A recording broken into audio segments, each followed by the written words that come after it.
Quando a gente fala sobre as etapas da vida humana, tem tanta coisa que a gente precisa lembrar e ampliar.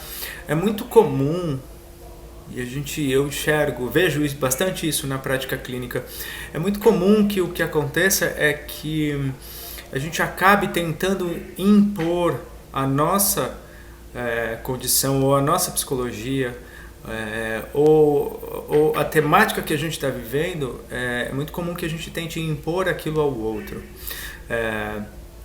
nas nossas relações em geral. Na prática clínica isso é muito complicado, mas a gente, através do nosso próprio trabalho analítico e através da supervisão, do trabalho de supervisão, a gente acaba percebendo que muitas vezes a gente está fazendo isso. Mas nas relações no dia a dia é muito comum que isso aconteça. Então a gente observa que uma pessoa mais velha fica tentando impor à pessoa mais jovem aquela realidade que ele está vivendo, aquele momento de vida que ele está vivendo.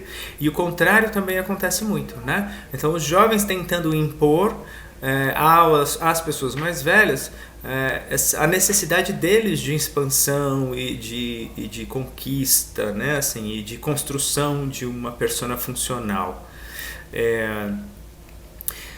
E a partir desse movimento, dessa relação, muitas vezes o que pode acontecer é que o indivíduo fique preso, se a pessoa for mais velha, que ela fique presa em situações anteriores. Então a gente vai encontrar pessoas mais velhas que ficam aprisionadas em etapas mais que deviam ser vividas no momento da juventude, né?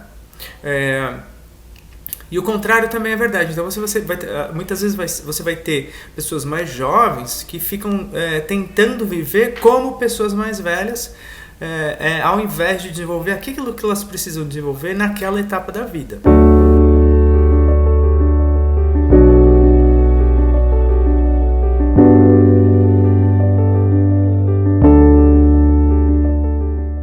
Não é porque a pessoa está vivendo uma juventude, ela está num momento da vida em que ela precisa dessa ampliação e dessa construção, da construção social, da construção material, da construção das relações. Não é por isso que ela precisa estar afastada da própria alma. São coisas diferentes, né?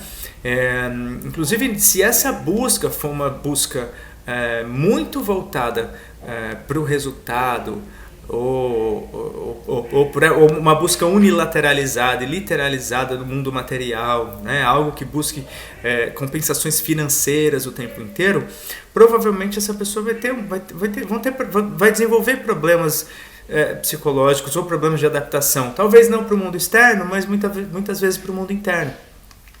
Então, reforçando essa ideia de que não é porque o indivíduo está na juventude que ele precisa estar buscando algo que esteja afastado do chamado interno dele, né? Isso é muito interessante, porque quando o Jung fala do processo de individuação, o processo de individuação, na verdade, ele está acontecendo o tempo inteiro. Ele está acontecendo talvez desde a nossa concepção, mas desde o nosso nascimento, com certeza.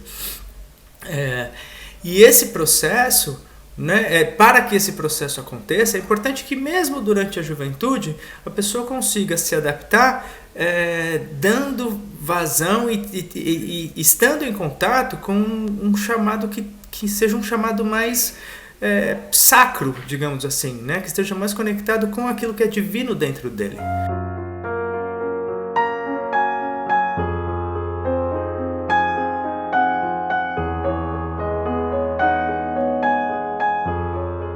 Então isso é só para a gente pensar na ideia de que não é porque eu estou buscando uma adaptação social, material, né, na primeira metade da vida, que eu preciso estar afastado da minha própria alma para conseguir alcançar isso, né? Na segunda metade da vida, o indivíduo, se ele conseguiu fazer uma boa estrutura nesse sentido, no começo, né, da vida, na primeira metade, ele pode viver uma outra dimensão.